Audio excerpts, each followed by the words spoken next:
consider Chinua Achebe's Things Fall Apart as a post-colonial novel. Or discuss Things Fall Apart as novel about decolonization. Chinua Achebe's Things Fall Apart is a historical novel set in Nigeria during the late 19th century. The novel can be interpreted as a decolonization narrative. The novel directly confronts the stereotypical portrayal of Africa prevalent during colonialism. Unlike Joseph Conrad's Heart of Darkness, which depicts Africans as savages, Achebe presents a rich and complex Igbo society with its own established laws. A postcolonial novel is a piece of literature that can be written by a colonizer or the colonized people, and it specifically focuses on the era of colonialism. According to Robert Young, it is any piece of writing or a cultural story that tells about the experiences of colonialism as well as the resistance coming from the natives.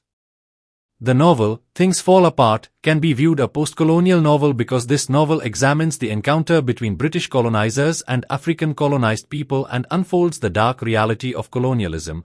That's how it has destroyed the whole society, their culture, religion, and even their identity. Through the life of Okonkwo, the protagonist, Achebe captures the complexities and repercussions of colonial rule. The title, Things Fall Apart, is derived from W.B. Yeats's poem, The Second Coming, which provides an apt epigraph for the novel. Yeats writes, "Turning and turning in the widening gyre. The falcon cannot hear the falconer. Things fall apart, the center cannot hold. Mere anarchy is loosed upon the world." These lines re-evaluate the chaos and collapse that ensue when established orders and traditions are disrupted. In Things Fall Apart, the center represents the Igbo culture and society. The arrival of the Europeans mirrors the falcon's separation from the falconer, severing the connection between the Igbo people and their established way of life. The arrival of Christian missionaries and colonial administrators disrupts the traditional way of life in Umofia. However, Okonkwo resists this assimilation, and his struggle to maintain his cultural identity becomes a symbol of the larger struggle for decolonization. The novel revolves around Okonkwo. Achebe has depicted the rise and fall of Okonkwo in this novel. In this regard, the death of Okonkwo is very significant because it symbolized the death of the whole Igbo culture, their identity, and freedom and ego that has been disgraced and ridiculed by the colonizers. Furthermore, Things Fall Apart qualifies as a postcolonial novel due to Chinua Achebe's strategic use of the English language. While the language itself represents the legacy of colonialism. Although, by presenting the rich cultural norms, folktales and through the use of Igbo proverbs, we can see the resistance against the colonial powers. Also, it has been portrayed that colonized people are not primitive or savages. They have a rich culture that has been exploited by the colonizers.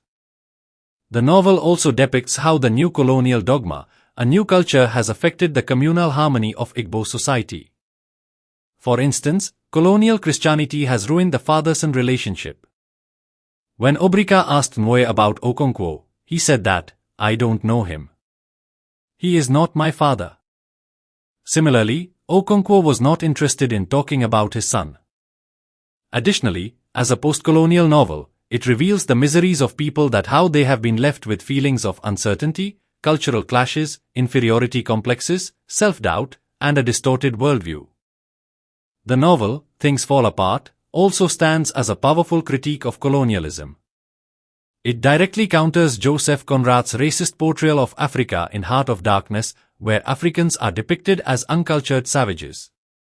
Achebe challenges this stereotype by showcasing the rich traditions and complex social structures of the Igbo people. Thus it can be concluded that Things Fall Apart is a postcolonial novel because Achebe masterfully exposes the destructive impact of colonialism on Igbo society. He contrasts the Igbo way of life before and after the arrival of the colonizers, highlighting the loss of cultural identity and traditional values.